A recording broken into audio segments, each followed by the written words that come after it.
Hello, this is a staged unboxing of the Thompson last slide. I purchased this slide on eBay.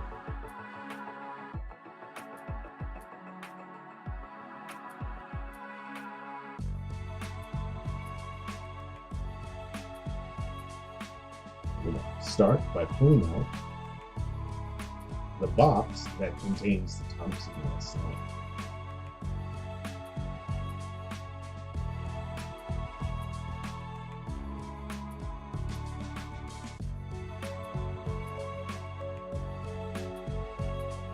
The slide arrived with a little bit of swag. As you can see, we have a pen/disassembly tool and a very nice thank you note from the manufacturers of the slide. I thought that was a very nice added touch.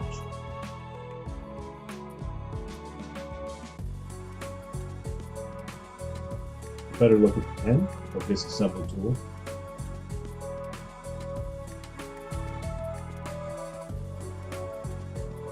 And here we can see the small box that the actual slide is inside of.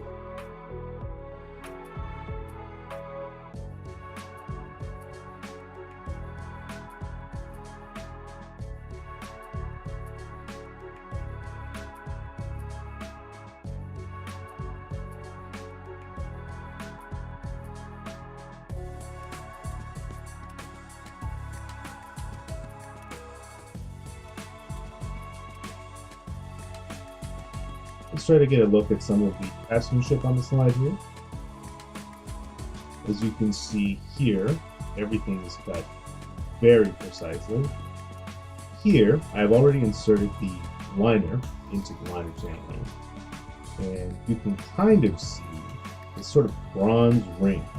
Now that's actually not any sort of coating plate. I guess that is a result of the manufacturing process. It burns off the material. Here we can see some of the tooling marks along the slide. We'll get a better look at the tooling marks here towards the front, interior of the slide. Notice the sharpness and precision cuts on those serrations. Very nice.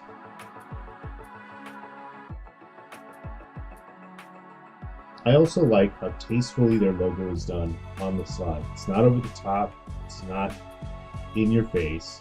It's very unobtrusive, but it still gets the point across who the manufacturer of the slide was. Very nice.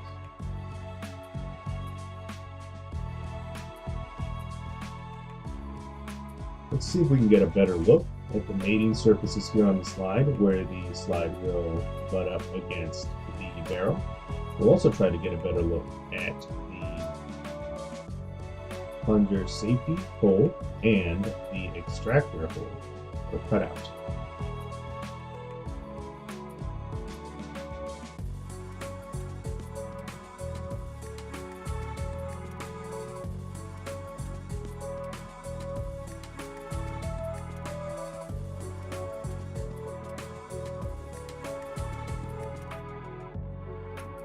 And you can see a little bit more of the tooling marks there.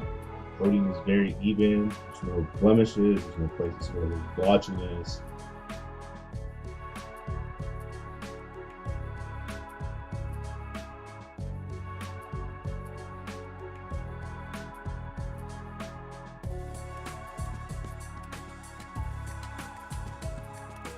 Something else to note, when I initially took this slide off, there was a thin, I guess, layer of oil on all the surfaces of the slide.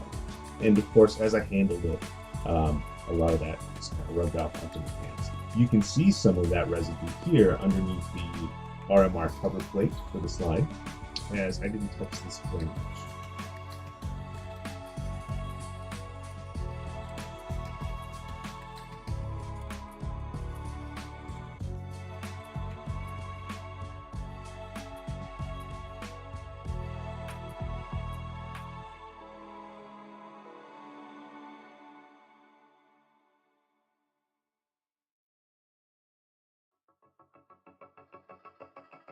Right, let's put that back on. Now when you receive this, if you were to build it, slap it on your pistol, and not double check these screws, this RMR plate might fly off.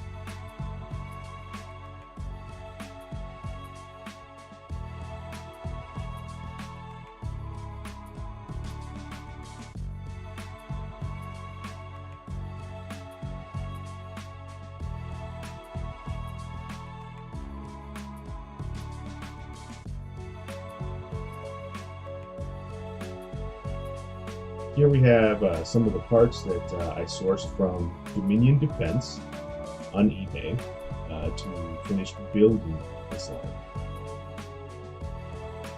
Now this part doesn't come like that from Dominion Defense. The cups, the plastic sleeve, all come separate, so there's a spring, so you have to put that together. So you should reference a YouTube tutorial on how to put those pieces together, as that will not be covered here in this unboxing.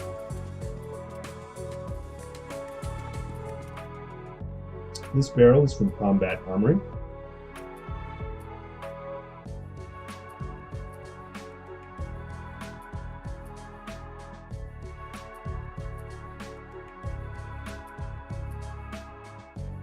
These sights that we'll be installing on this slide are going to be the Ameriglos. Here, let's take a better look at the mating surfaces on the barrel. Nice even finish all around. And let's see if we can get focused inside of the barrel here. So you can see some of the rifling.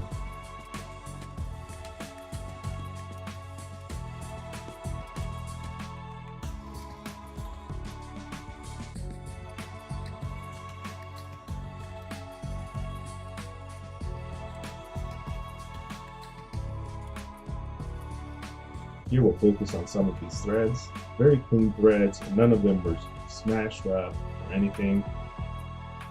No debris inside of them. Looks wise, it looks perfect. Again, these will need to be function tested with actual live ammunition before we can make that determination.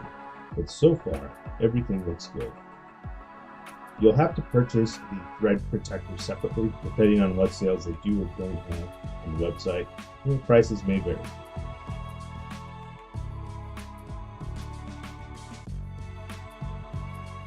Alright, and let's start putting things together. You can fast forward through this, or you can listen to some calming, soothing music and watch me put the slide together.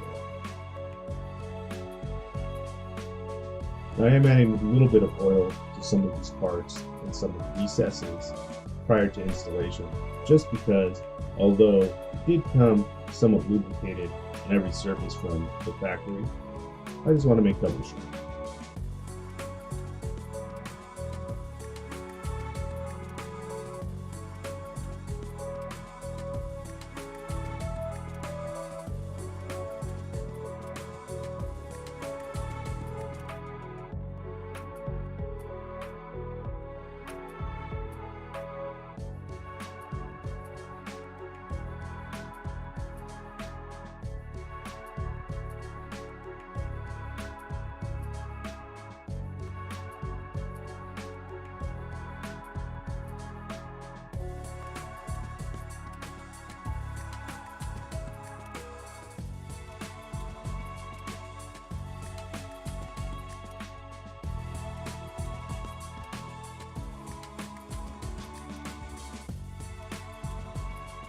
Another thing of note is that the firing pin channel liner was very easy to install. In some of these YouTube tutorials, you'll notice that they have to hammer that thing in, have some sort of special tool, or maybe use a pencil or something that's softer than the plastic in order to get it to seat all the way in place. That was not the case with this slide. The liner slipped in, but still had enough friction to not pop back out. At this point, all of the parts are fitting together, little to no hassle. And by little, I mean most of it is due to me having to work around the camera to put these parts in. Here you can see me using their supply Glock Armorer's tool to depress that spring, get that back plate in place. The YouTube videos that I watched from their factory tour also stated that the barrel doesn't state or is not expecting hand finishing. It should just fit into the slide, no problem. And you can see right there that this fit in there without any issues. Let's take a closer look at the mating surfaces. Now that they're both put together, everything looks fine here.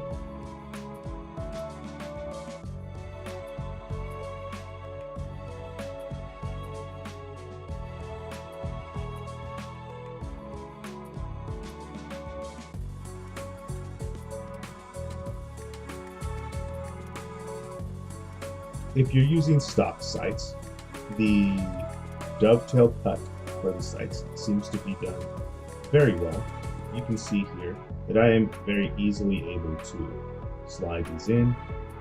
The polymer ones were a little easier. I think that's because they're a more malleable material, whereas these steel Ameriglos, they only went in about a quarter of the way. If you're trying to use one of these dovetail mount plates to perhaps add an optic that's not an RMR style cut, you're going to have some problems because of the built-in iron sights on the RMR cover plate.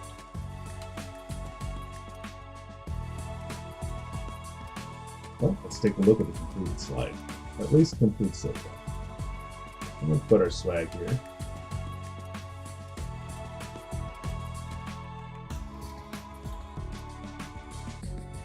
Let's get some light on the slide so you can see what it looks like under a little bit of different lighting.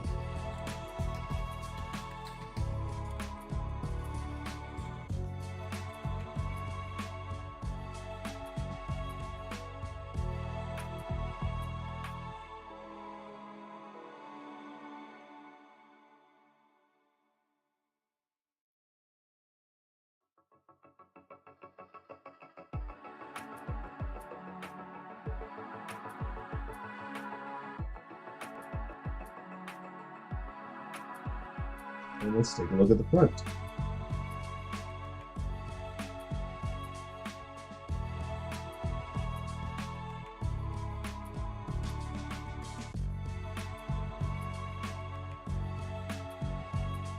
Here's my lower receiver. I purchased this lower receiver from Liberty Pond, and I used a Dominion Defense lower receiver parts kit. The only thing that wasn't provided by Dominion Defense in the lower receiver parts kit was the locking gun, and that I had to purchase locally from Blockbuster. And here we can see upper and lower receiver made it together.